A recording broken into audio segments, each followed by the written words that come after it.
Moi, à l'école, on m'a toujours dit, tu vas travailler, tu vas faire un métier pendant 40 ans. En plus, j'ai fait mon alternance dans des entreprises où c'était quand tu rentres, tu finis ta carrière là-dedans. Je m'appelle Gaëlle et j'habite à Metz. J'ai 26 ans et il y a 1 an et demi, j'ai décidé de me réorienter professionnellement. Moi, j'ai 2 sœurs, donc je suis fratrie de 3, donc je suis celle du milieu. Une maman qui est divorcée de mon papa depuis 2009, donc ça remonte à un moment. Donc en fait, on a vécu toujours à 4.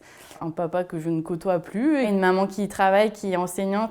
Il fallait quand même aider et je pense que c'est là où c'est venu l'entraide et le partage.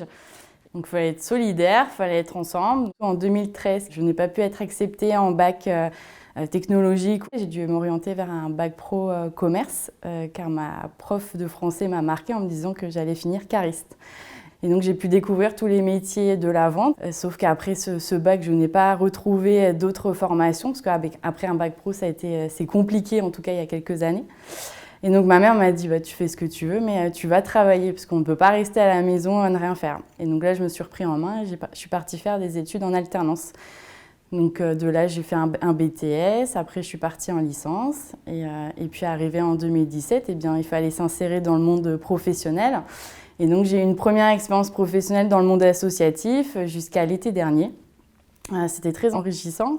J'étais directrice de communication, donc j'ai tout découvert, j'ai un peu tout vu. Mais il y a eu un petit événement qui fait qu'en janvier 2020, avant le Covid, donc je suis rentrée d'un voyage de New York. Donc on se doute bien qu'après un voyage, c'est fabuleux, c'est waouh.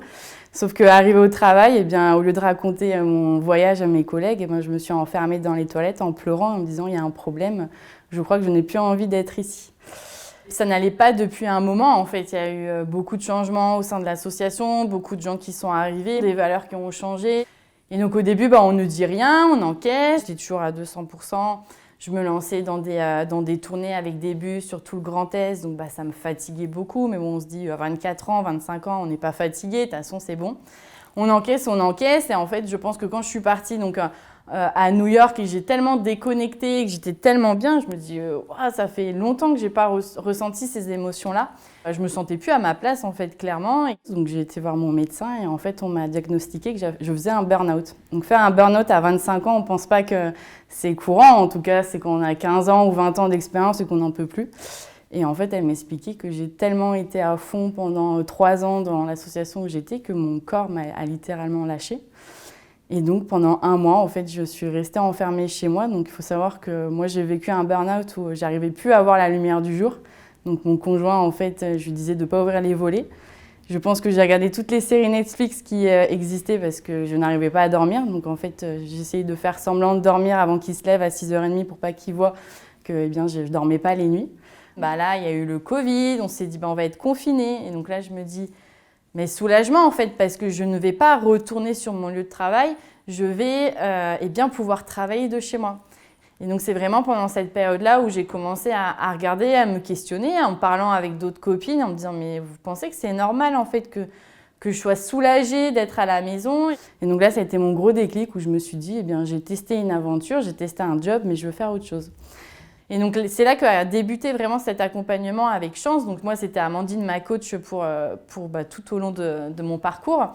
On fait nos exercices, on explore, c'est très interactif, c'est intuitif, donc c'est vraiment chouette.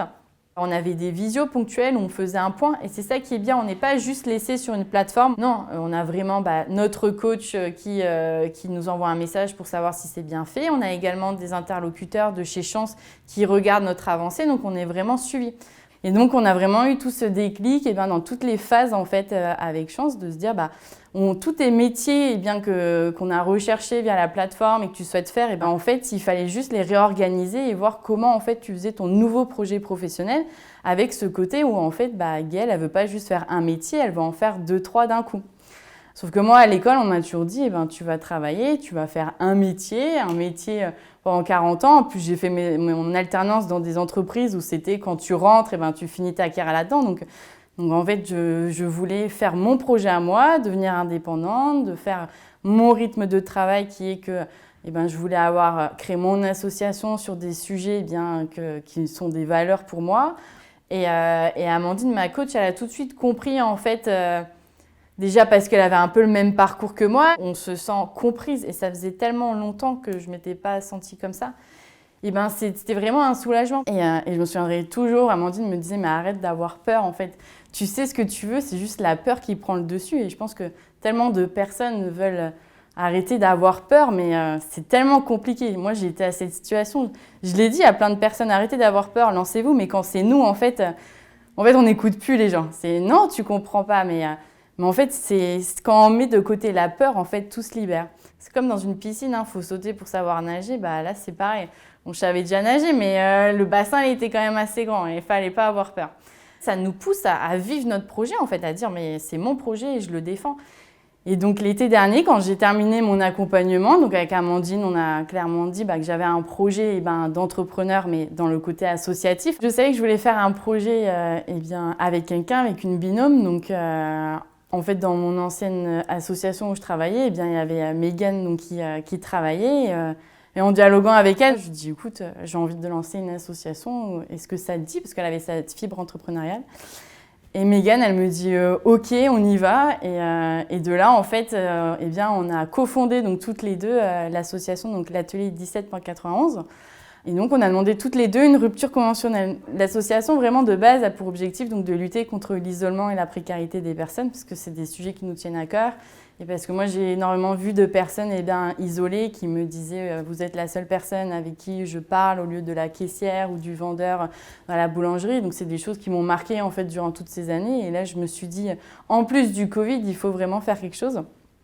D'où la création d'ateliers en fait, itinérants dans des structures déjà existantes, en lien avec le développement durable, que ce soit la beauté inclusive, donc pour créer soi-même des soins, soit des gommages, des masques ou des huiles. Et l'autre atelier, c'est en lien avec la revalorisation du textile, qui sont la customisation avec de la peinture, de la broderie ou autre. Sauf que le deuxième confinement est arrivé, donc là on s'est dit avec Mégane, on ne peut pas laisser notre projet de côté. On s'est dit pourquoi on ne démarcherait pas des entreprises qui pourraient nous donner des produits d'hygiène. L'hygiène, ce n'est pas seulement du shampoing ou du gel douche, c'est des brosses à dents, c'est des protections hygiéniques pour les femmes, c'est plein d'autres choses. Et il y a énormément de personnes qui n'ont pas accès à l'hygiène.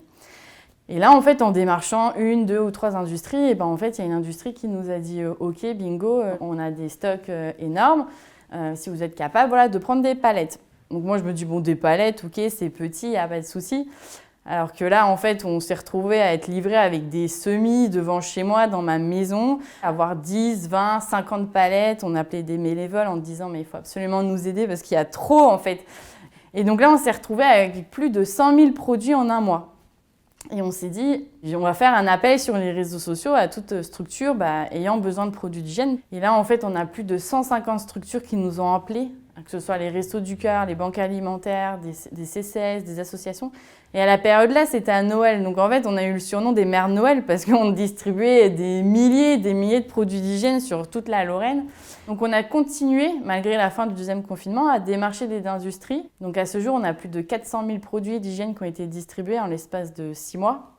Et donc là, au début juillet 2021, en fait, l'association n'a même pas un an qu'on se retrouve, on est 5 personnes à travailler dans l'association, avoir des institutions publiques ou privées à nous aider, à nous lancer dans notre projet. Et donc à ce jour, si on enlève le confinement, en l'espace de 8 mois, on a levé de plus de 100 000 € et c'est quelque chose de formidable pour une association locale qui maintenant prend une échelle et qui maintenant, des gens d'un peu toute la France aimeraient bien aussi avoir ces ateliers. Donc on réfléchit déjà à un développement sur d'autres villes ou sur d'autres régions. Et en tout cas, je ne subis plus mon travail, je le vis en fait. Il y a tellement de jeunes qui ne savent pas ce qu'ils veulent faire ou qui sont perdus dans leurs études, qui refont 1, 2 ou 3 masters.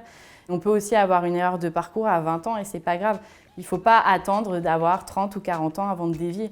Moi, j'ai dévié à 25 ans et j'en suis très heureuse.